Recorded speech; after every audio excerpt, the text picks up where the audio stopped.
Bienvenue traileuses, trailers, runneuses, runners dans ce nouvel épisode du 5 km à l'Ultra Trail. Podcast qui partage des conseils pour que vous puissiez courir et atteindre vos objectifs personnels dans la course à pied. Allez, nouvelle capsule pour aujourd'hui. Si tu entends ma voix, c'est que je suis un tout petit peu fatigué. Je sors de l'ostéo. Il est 20h30 et je crois que je vais aller à la niche. C'est comme ça qu'on dit sur les bateaux, vu que je suis un ancien militaire, un ancien marin de la Marine nationale. On va aller à la niche. Je vais à la niche dans une demi-heure. Je crois que je suis au lit, couché, parce que je crois que j'en ai bien besoin. Partout où il appuyait, l'ostéo, j'ai l'impression que j'avais mal. Je lui ai dit, j'ai l'impression d'être rouillé. Alors, ok, j'approche les 44 ans, mais bon, quand tu as 70 ans, 44 ans, ça fait jeune, tu vois. Donc, dans ma tête, je suis encore jeune.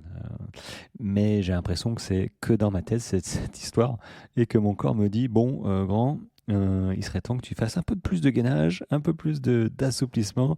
Bon, manger, je mange correctement, j'ai une nourriture qui n'est pas inflammatoire, donc ça se passe bien, mais c'est vrai que là, à l'ostéo, il a mis 1h15, il m'a touché le crâne, il m'a touché partout, l'estomac, le genou, et là où il appuyait à chaque fois, ça me faisait mal.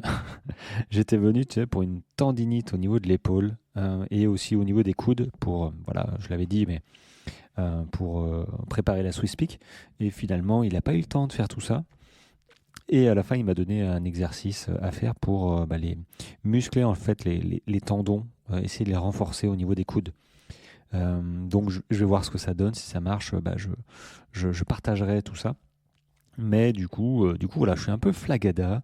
Alors bon, j'espère que toi tu vas bien. Et alors, je vais rebondir sur mon petit réel que j'ai fait tout à l'heure, qui disait progresser sans te blesser. Je pense que c'est je pense que tout le monde veut progresser sans se blesser, évidemment. Évidemment. Donc c'est une question qui est, j'allais dire, universelle, mais que tu te poses forcément toutes les semaines, ou si tu t'es pas encore posé la question, c'est que tu ne t'es pas encore blessé. Donc c'est soit tu viens de commencer, tu vois, soit tu fais tout ce qu'il faut et c'est plutôt bon signe, tu es raisonnable. Je pense que le terme essentiel, c'est raisonnable. Parce que, alors, progresser sans te blesser, j'ai marqué accepte de, premier truc, prendre du temps. Prendre du temps. Il faut accepter de prendre son temps. Et ça, c'est assez compliqué. C'est vraiment très compliqué de se dire, ok, je vais prendre mon temps pour progresser, parce que je pense qu'on n'est pas tout à fait câblé pour prendre son temps, surtout quand on démarre une nouvelle activité, en plus sportive. Et si tu n'as pas de bol, ça te plaît, tu vois, ça te plaît vraiment. Alors là, tu mets le champignon jusqu'à temps que la voiture, elle crame, quoi. Et prendre son temps, ça devient hyper compliqué parce qu'on n'a pas vraiment de méthode quand on commence. Donc pourquoi prendre son temps quand on n'a pas de méthode? On fait un petit peu à la one again. Maintenant, si ça fait plusieurs fois que tu réessayes, bon là, effectivement, avec les expériences, tu dis, bon, ça n'a pas marché, ça n'a pas marché. Ok, qu'est-ce qu'il faut que je fasse? Ça soulève le dernier point de ma vidéo, mais j'y viendrai tout à l'heure. Donc, il faut absolument prendre son temps et se dire, est-ce que tu veux commencer à courir juste pour 2 mois, ou tu veux encore dans 2 ans continuer à courir? Bah voilà, ça relativise. Écoute, si tu mets 1 mois pour faire 10 minutes de course, ou 15 minutes, ou 30 minutes, bah tu mets 1 mois. On s'en fiche, c'est acté. Une fois que tu arrives à courir 30 minutes, tu arrives à courir 30 minutes. Bon, ok, peut-être qu'après, tu auras peut-être du mal si tu t'arrêtes encore 4 mois, 5 mois, mais tu as déjà fait le chemin. Le chemin est tracé, tu n'auras plus qu'à le réemprunter. Donc, tu n'es pas à 1 mois près pour réussir à courir X kilomètres ou X temps. Donc, prendre son temps. Deuxième conseil que je donne, ne pas tout donner à chaque sortie. Évidemment, faites ce que je dis, pas ce que je fais. C'est-à-dire, moi, quand j'ai commencé il y a plus de 10 ans, et j'ai eu un commentaire tout à l'heure, je ne sais plus son nom, c'était une femme, qui, elle avait enchaîné pire que moi. Moi, je ne me suis pas trop blessé, mais mon objectif, c'était de faire un record personnel à chaque sortie, sur ma piste cyclable, sur route. Et ça marchait pas mal d'ailleurs. À chaque fois que je sortais, j'envoyais de la godasse, quoi. Enfin, je veux dire, si j'étais pas transpirant au bout de ma vie à chaque sortie, pour moi, c'était pas réussi, quoi. Donc, c'est vrai qu'à l'époque, j'avais pas du tout cette notion de cours tranquille, ça te fera du bien, faire du volume, ne pas te blesser, tout ça, ça m'était complètement étranger alors que c'est vraiment la base. Donc si tu as la chance de pouvoir commencer et d'écouter mes conseils, bah écoute, t'auras pris énormément d'avance sur moi et tu risques de progresser plus vite et surtout d'éviter de te blesser comme 70% j'allais dire des participants, mais 70% des débutants la première année abandonnent et se blessent. En fait, non, se blessent. 70%, c'est quand même énorme la première année. Ce qui veut dire que les bases, les bonnes pratiques, bah, c'est pas encore acquis. Voilà, c'est pas acquis parce que courir, c'est ce qu'il y a de plus simple, c'est ce qu'il y a de, on va dire, plus rapide en termes d'investissement. Il te faut juste une paire de baskets, tu n'es pas obligé de mettre 150 euros dans une basket, tu n'es même pas obligé d'avoir une montre. Puis il y a des montres à tous les prix. Donc c'est relativement simple, mais c'est pas parce que c'est simple que c'est facile. Et la preuve, il y a 7 coureurs sur 10 qui se blessent la première année. Et le troisième truc que j'ai marqué, oui, courir lentement. Ça aussi, c'est courir lentement. Progresser sans te blesser, c'est apprendre à courir lentement. Parce que si tu cours vite tout le temps, bah, tu connais mon point de vue hein, et tu commences à l'intuiter. Enfin, je veux dire, là maintenant, ça fait un moment que tu m'écoutes certainement, ou pas, hein, ça se trouve, c'est le premier épisode, bah, alors je vais te le redire. Premier épisode, courir lentement. Ta semaine, elle est faite de 80% d'endurance fondamentale et 20% de séances intensives, qualitatives. Ce seront ces 20% qui vont te faire progresser. Mais sans les 80% du reste de ta semaine à courir lentement, bah, tu peux faire une croix sur ta progression à long terme, voire peut-être même moyen terme. Donc, courir lentement, c'est essentiel pour faire du volume, devenir régulier, faire progresser tout j'allais dire ton foncier, mais oui, tout ton foncier, ta base foncière sur lesquelles tu vas t'appuyer dessus quand tu voudras appuyer sur le champignon.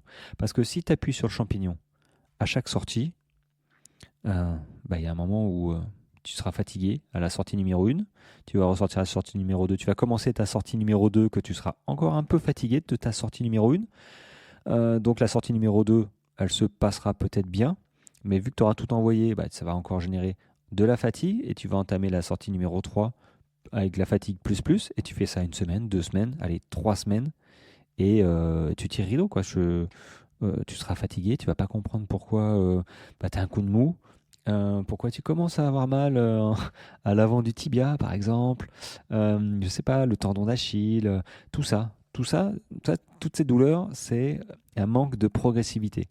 Ou peut-être la chaussure. Ça aussi, hein, faut voir les chaussures. Mais si tes chaussures, c'est pas le problème, c'est que il y a un des aspects que tu t'as été trop vite. Et ça rejoint sur le truc de prendre son temps et ne pas tout donner pendant tes sorties ou à chaque sortie, tu vois. Donc le troisième point, courir lentement, valide les deux autres. Prendre du temps et ne pas tout donner à chaque sortie. Et le dernier point de cette vidéo, c'est adopte ou apprends, je ne sais plus, adopte les bonnes méthodes. Mais si déjà tu acceptes, tu prends en compte les 3 premiers points, c'est que tu t'apprends déjà les bonnes méthodes, tu vois. Et que si vraiment tu appliques, tu prends ton temps, voilà, tu cours pas comme un fou à chaque sortie et tu cours lentement la plupart du temps, je peux t'assurer que tu vas échapper à la grosse majorité des blessures. Vraiment, vraiment. Parce que tu seras dans une notion de progressivité. Et vaut mieux courir lentement trop souvent que courir vite trop souvent. Que courir trop vite, non, que courir vite trop souvent. Tu vois. Donc, il faut vraiment, tu sors 4 fois dans la semaine, c'est 3 fois cool, 1 fois intensive. Tu sors 3 fois dans la semaine, c'est 2 fois cool, 1 fois intensif, mais pas forcément au début, tu vois. Parce que du coup, tu n'es plus à 80% d'endurance fondamentale, tu es plutôt à 65, ouais, 2 sorties sur 3, 66%. Ouais, je vais y arriver. 66%. Donc c'est pas mal. Mais et puis il y a séance intensive et séance intensive dans l'intensité, on peut mettre plus ou moins. Tu vois, le curseur, il s'adapte suivant ta condition physique et là t'en es de ton entraînement. Donc il n'y a pas de il y a pas de solution miracle. Enfin, il n'y a pas de solution universelle propre à chacun. Parce que chacun a un parcours différent et surtout des prépas différents, des courses différentes, des capacités différentes. Donc ça fait beaucoup de choses différentes. Moi, je peux donner que les bases. Après, j'adapte vraiment en coaching particularisé, hein, parce que je fais de l'accompagnement. J'adapte quasiment tous les jours. Toutes les semaines, je donne les séances le dimanche et je les adapte en semaine ou suivant ce qu'ils me disent, tu vois.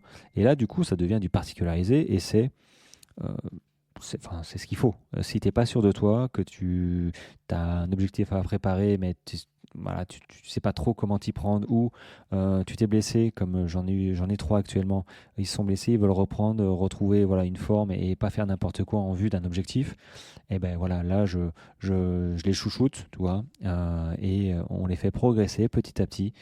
Et là, du coup, vu qu'ils sont libérés de la partie émotionnelle, c'est bien ça l'avantage d'un accompagnement, d'un coaching, hein, c'est que finalement, tu ne décides plus, toi, tes séances. Donc, elles ne fluctuent pas au fil de tes émotions en disant, tiens, ce soir, j'ai envie de courir 1 heure et demie, toi. Alors que potentiellement, c'est pas génial. Bah là, avec les séances que je donne, bah, potentiellement, tu n'as même pas ce genre d'idée, en fait. Parce que tu as ton planning à la semaine. Et à la fin de chaque séance, tu me dis, bah voilà, ça s'est bien passé. En ressenti, je suis à 3 sur 10. Ou à partir de la deuxième série, j'ai eu du mal. Alors du coup, j'ai marché. Et moi, je te réponds. Tu sais, voilà, s'il n'y a pas d'échange, il n'y a pas de progression, il n'y a pas de motivation. Donc, moi, il y a des échanges tout le temps et il y a de la motivation. Parce que ce qui fait avancer et progresser, c'est pas de, c'est pas d'avoir toutes les connaissances, tous les conseils, tous les trucs professionnels. Des conseils, tu peux en trouver partout, partout, partout. Des biens, des moins bien, c'est bien le problème aussi. Mais c'est pas ça qui va te faire enfiler tes godasses et aller courir. C'est pas ça qui va te faire terminer ta course. C'est pas ça qui va te faire lever à 5 heures du matin à la frontale pour aller courir sous la flotte parce que tu as une course à préparer. Euh, Ce qui fait que tout ça est possible, c'est parce que tu es motivé, parce que tu as un but. Et tout seul, souvent, parfois, ça dépend de l'expérience, on a du mal à se motiver. Voilà. Donc moi, j'aide, j'aide et je motive tout en éduquant, voilà, tout en formant, en donnant les séances. C'est pas tout de donner des séances, hein, c'est comme tout. Il faut les expliquer. Donc moi, je les explique comme ça. Après l'accompagnement, ben, les gens, ils savent ce qu'il faut faire parce que, enfin, c'est quand même hyper essentiel. Enfin, tu veux courir. Tu veux courir quoi pour 6 mois ou tu veux courir encore dans 2 ans, dans 3 ans, dans 4 ans, dans 5 ans? Est-ce que, voilà.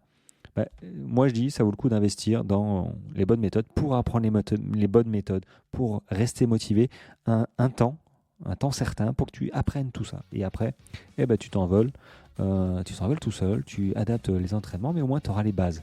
Ce que je n'avais pas à l'époque. Mais bon, ça, c'est une autre histoire. Voilà, bon, allez, fin de la passe, rangement du matériel, l'ostéo a eu ma peau, je suis crevé. Ceci étant dit, je te souhaite une très belle journée et on se retrouve demain, hein, en forme.